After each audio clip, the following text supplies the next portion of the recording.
Ok, las inmunoglobulinas. Perfecto. De frente a qué es lo que nos interesa saber de lo que vendría a ser las inmunoglobulinas, teníamos en cuenta que estas forman parte de lo que vendría a ser la respuesta inmunitaria de los animales, ¿no es cierto? La respuesta inmunitaria de los animales ante ciertos tipos de patógenos o cosas extrañas. Bueno, la respuesta inmunitaria englobaba dos cosas, lo que era la respuesta inmunitaria de nivel humoral y la respuesta inmunitaria a nivel celular, ¿ok? Esas son dos. Entiéndase que RI significa respuesta inmunitaria, ¿ok? RI significa respuesta inmunitaria. Y como les digo, son de dos tipos, la humoral y la celular. Pues bien, comencemos con lo que vendría a ser la RIH. La RIH, obviamente, que es la respuesta eh, inmunitaria humoral. ¿Ok? Respuesta inmunitaria humoral. Perfecto. Mm, hablamos la vez pasada que teníamos que tocar en cuenta a los linfocitos, ¿no es cierto? Estos linfocitos serán los responsables de este tipo de inmunidad. Dentro de la respuesta inmunitaria humoral estaban los linfocitos, ¿ok? Muy bien. Para ser más específico, los linfocitos B, que venía de bond, bond significa hueso, y estos linfocitos, en lo que vendría a ser su membrana celular, tenían los complejos receptores de las células, ¿ok? A lo que se le llamaba el famoso BCR. En este tema vamos a jugar con muchas iniciales.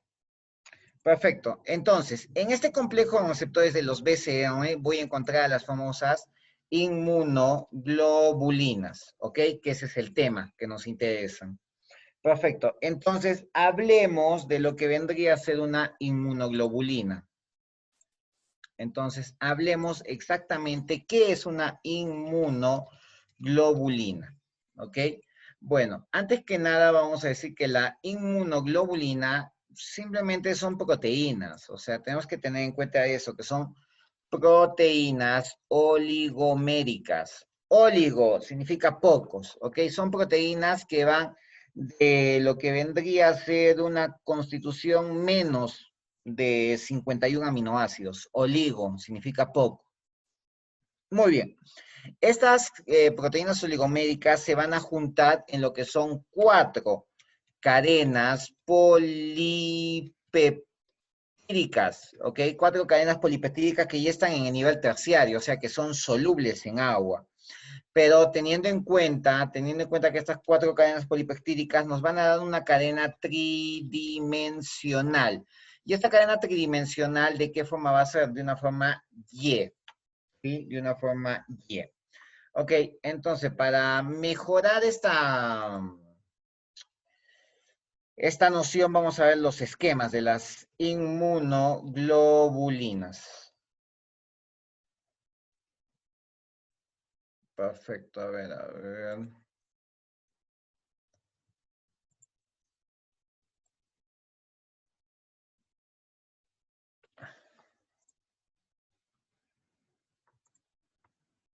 Muy bien, aquí estamos viendo a las inmunoglobulinas. Como les dije, tienen una constitución tridimensional en forma de Y. ¿Mm? Estamos viendo, por ejemplo, la inmunoglobulina G, la E, la D, la M y la A. Son los 5 tipos que vamos a ver. Pero antes que nada, antes de ver cada uno de estos tipos, tenemos que aprender cómo es la constitución de una inmunoglobulina. ¿Ok? ¿Cómo es la constitución de una inmunoglobulina? Mm, ya, este para después. Ok, entonces comencemos. Lo que vendría a ser las inmunoglobulinas van a tener eh,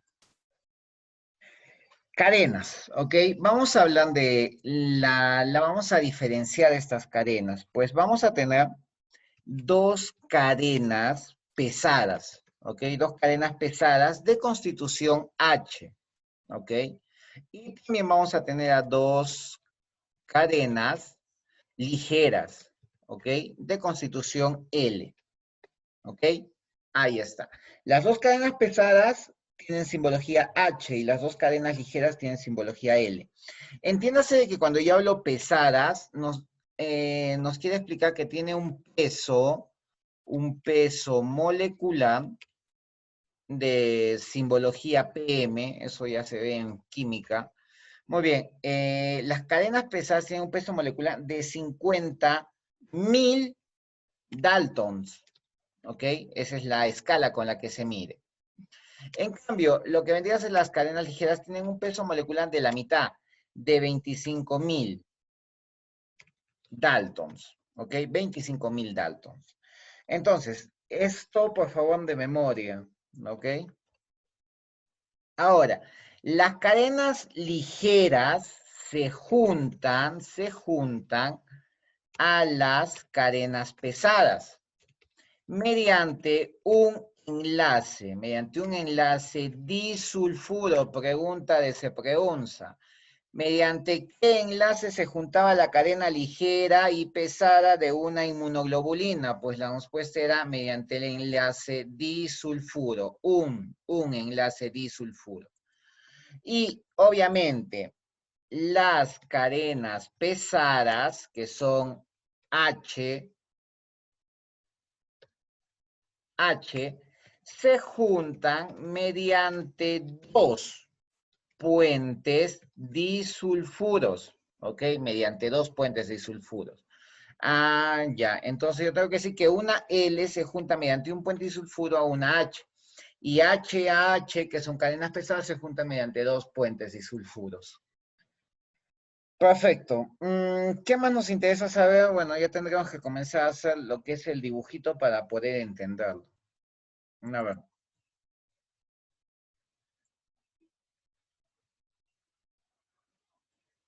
Ahí.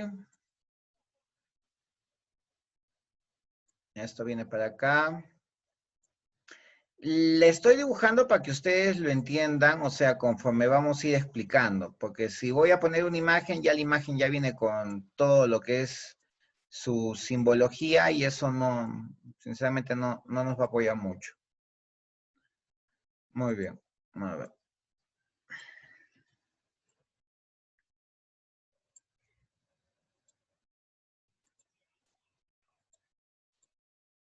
Mm,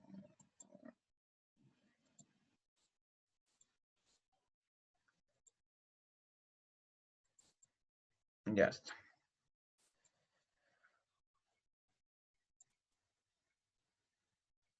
Ahí está.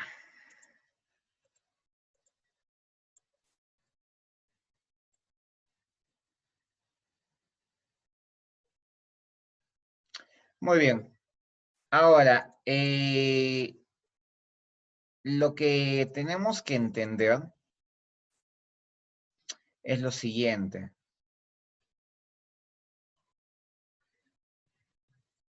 Esta es la constitución de una inmunoglobulina. ¿Ok? Esa es la constitución de una inmunoglobulina.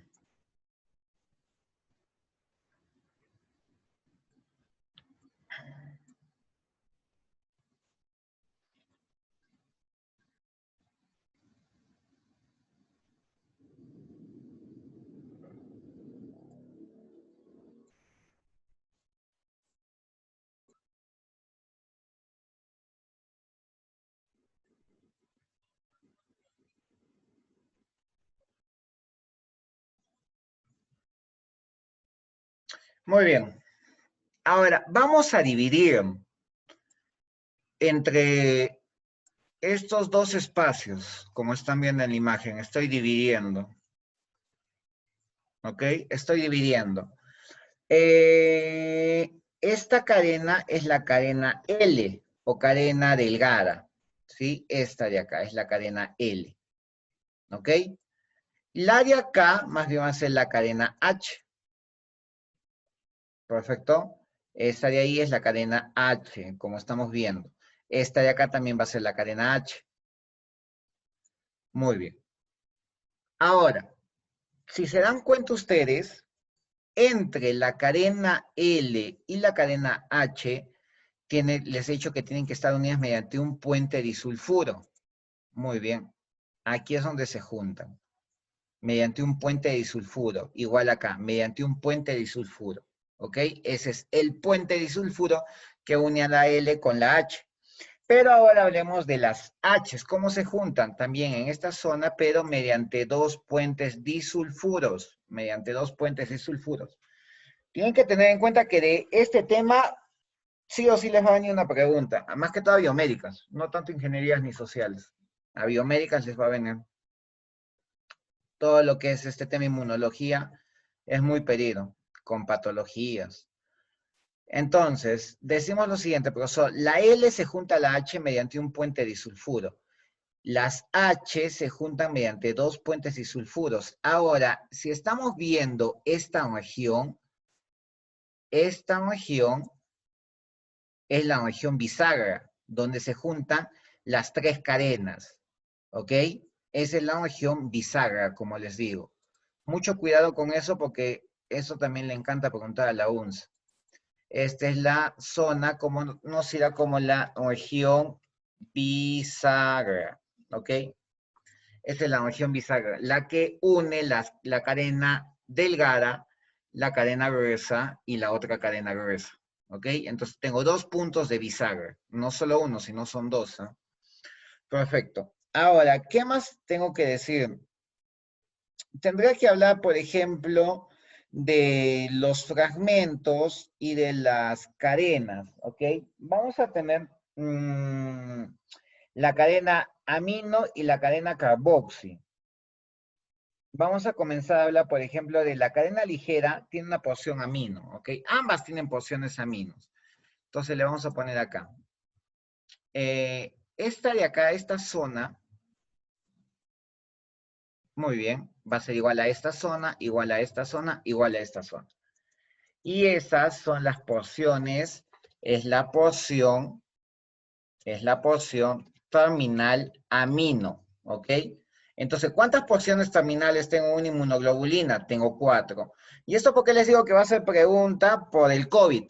Porque las inmunoglobulinas han estado de moda en las pruebas COVID. La inmunoglobulina G, la inmunoglobulina M, que eso ya vamos a ver poco a poco. Entonces, la porción terminal amino está tanto en las delgadas como en las gruesas. Perfecto. Pero a su vez yo tengo también otra porción. Cambiamos de color.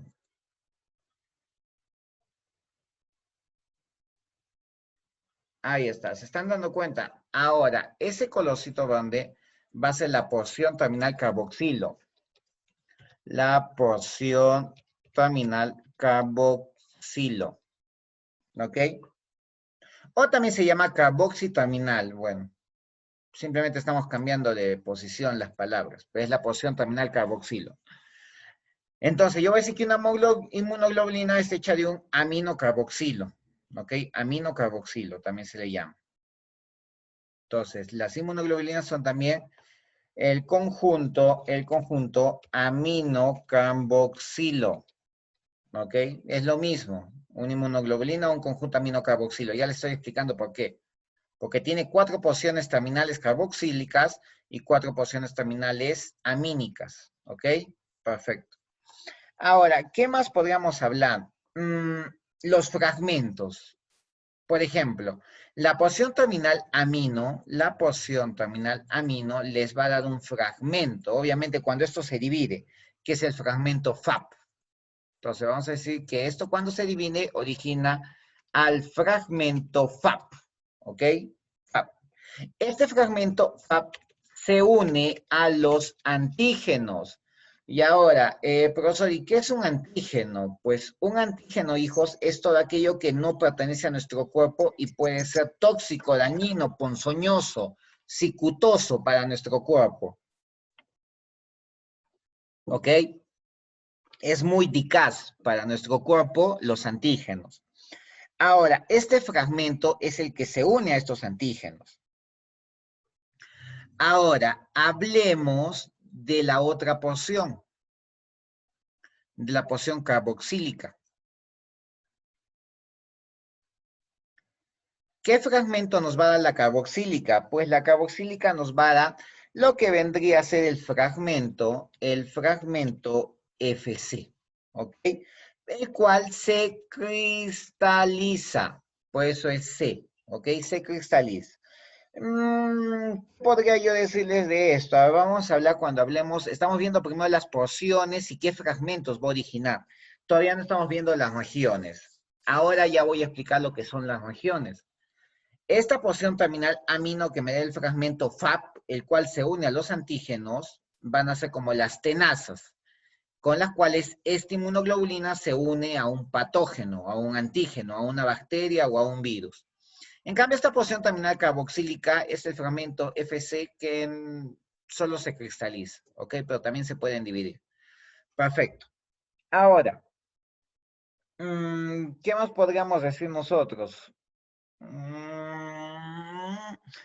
Las zonas de uniones al antígeno, yo les digo, solo la zona delgada se unirá al antígeno, ¿no? También la porción gruesa, porque ambas tienen la porción terminal amino. O sea, entiéndase que hay una delgada y una gruesa. Es como que hay un niño delgado y un niño grueso, que ambos te miran con los ojos y caminan con los pies. Algo así es para que ustedes me entiendan cómo funciona la inmunoglobulina. Ahora hablemos de lo que son sus regiones, ¿ok? Por ejemplo, la porción terminal carboxílica nos va a dar la región constante. Esta es la región constante, ¿ok? La región constante. ¿Por qué se le llama constante? Porque obviamente no va a tener muchas variaciones. A lo mucho vamos a encontrar 5 tipos, ¿ok? Es la región constante porque posee pocas variaciones en la secuencia de aminoácidos. Ahora, si ustedes me dicen, profesor, ¿qué es un aminoácido? Un aminoácido, eso ya lo vimos al inicio, un aminoácido es la unión de, es la unidad de las proteínas. Y por acá yo les he puesto que una inmunoglobulina es una proteína oligomérica. Al decirse que es una proteína, al decir yo que estas son proteínas, estoy diciendo que la unidad de las proteínas es el aminoácido. ¿Ok? La unidad de las proteínas es el aminoácido. Y viene pues la palabra amino y ácido. Y acá yo les he dicho que tengo la porción terminal amino y la porción ácido carboxílico. Por eso se llama, o sea, todo se engloba, todo se engloba. Yo les aconsejo que siempre cuando lean, vean la similitud, estudien las palabras. Muy bien, ahora, esta región constante,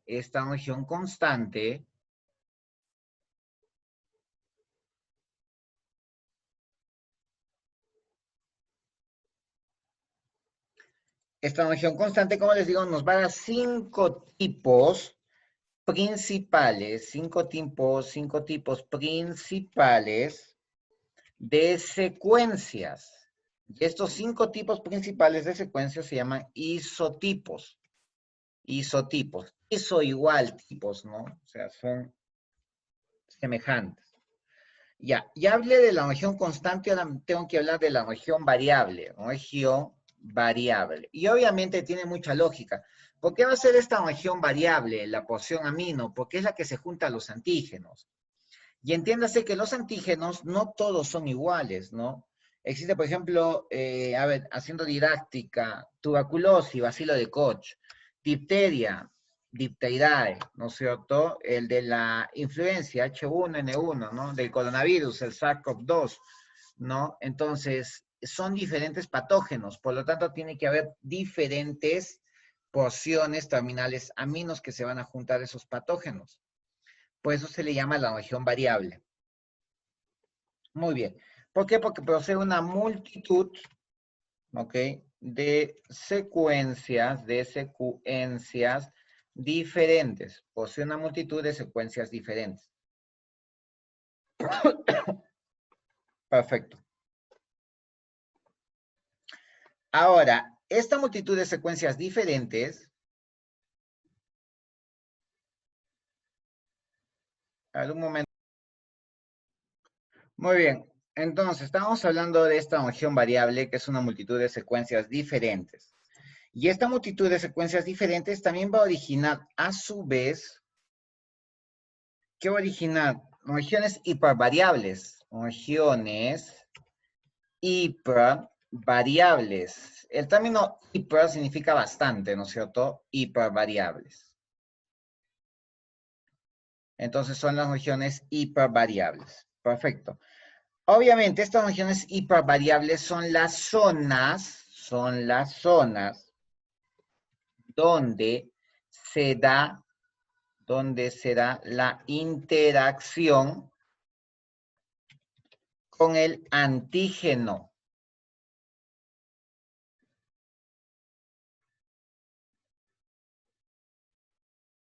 Perfecto. Y esto vendría a ser la constitución de una inmunoglobulina. ¿Sí? Eso vendría a ser la constitución de una inmunoglobulina. Y acá la vamos a ver ya un poco, bueno, está muy gigante. A ver, a ver, a ver.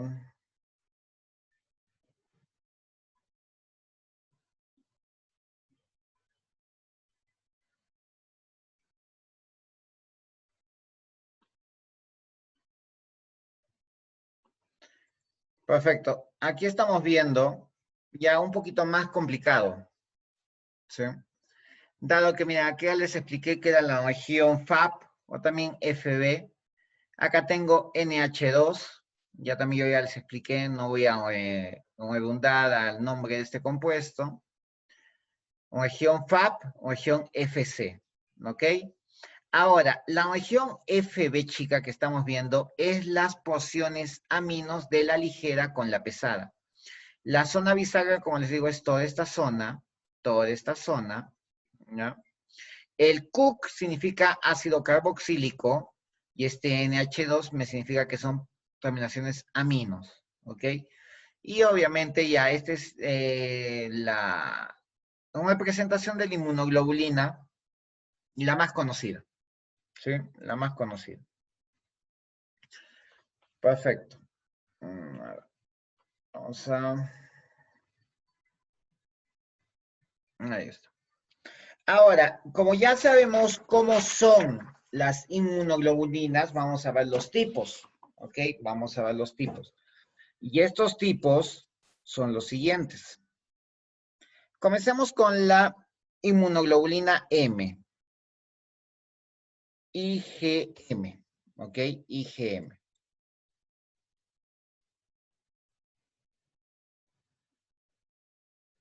Muy bien, la inmunoglobulina M, ¿qué significa? Me representa del 10 al 15% de inmunoglobulinas, ¿ok? Esta inmunoglobulina M es un pentámero, o sea que está hecho de 5 cabezas, ¿ok? De 5 cabezas. Por lo tanto, está en forma de estrella. Está en forma de estrella y tiene 5 cabezas. ¿Quiénes están hacia afuera? Las regiones variables. Regiones variables están al exterior expuestas. Las regiones variables son de gran tamaño, por lo tanto, no se extravasan, ¿ok? No se extravasan. Y por lo tanto, permanecen en el suero sanguíneo, ¿ok? Son inmensas en tamaño. Por lo tanto, no pueden ser, como les digo, drenadas, no podrían ser, a ver, espérense una palabra, no podrían ser coladas,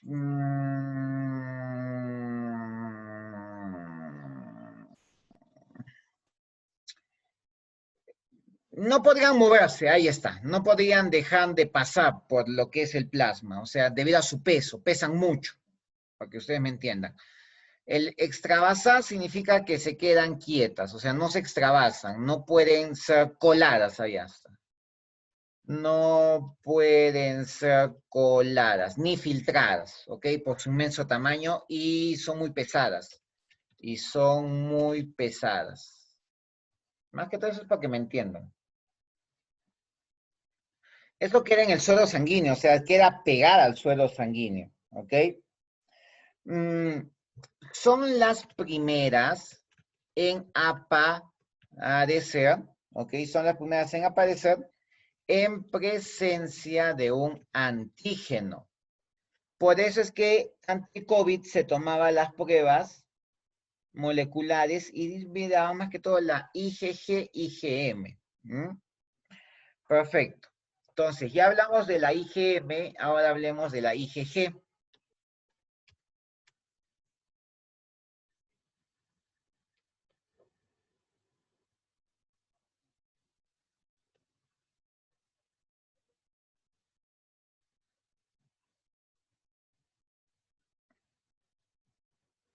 Estas son muy abundantes, ¿ok? Estas son muy abundantes, pero no solo en la sangre, sino en varios sitios, tanto a nivel de la sangre, en los líquidos intersticiales, ¿ok? Y su porcentaje representan el 80%, representan el 80%. Estas sí pueden atravesar la placenta, estas pueden atravesar la placenta, ¿ok? ¿Para qué? Para proteger al feto, obviamente. Son las más persistentes y responsables, son las más persistentes y responsables de la memoria inmunitaria. O sea, ¿qué pasaba? Cuando tú te infectabas con el COVID, ¿quién se disparaba? La IgM. Y cuando tú ya has pasado el COVID, ¿quién seguía presente? La IgG, porque es la responsable de la memoria inmunitaria. ¿Ok? IgM, IgG. Tengan mucho cuidado con estas dos, puede ser pregunta de examen. ¿Ok? Puede ser pregunta de examen. ¿Qué más podríamos hablar de la IgG? Se generan después de la IgM. La IgG se genera después de la IgM, ¿ok? La IgG se genera después de la IgM.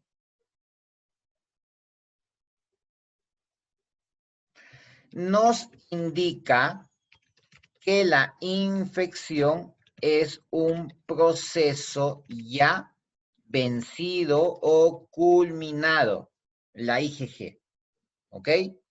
Mientras que la IgM son los primeros que se van a producir, son los primeros que se producen. ¿Qué más podríamos hablar? Ah, ya esto. Las IgM no poseen región bisagra. Ok, como estamos viendo, es la unión de 5. No tienen regiones bisagras.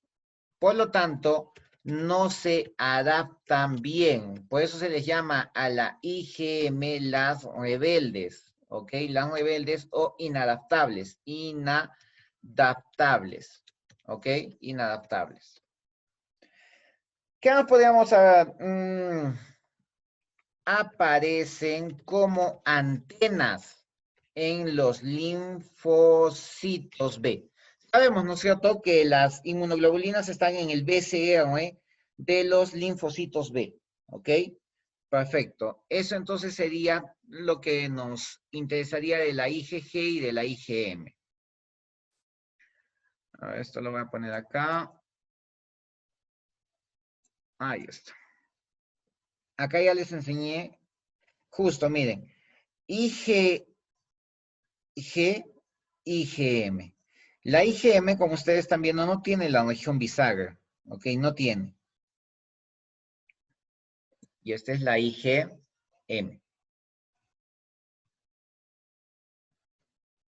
¿ok? Y esta es la primera que se forma. Después de que se formó la IgM, se forma la IgG.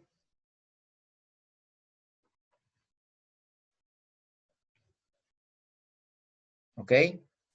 Entonces, primero yo voy a desarrollar IgM porque estoy con lo que vendría a ser el virus en mi cuerpo.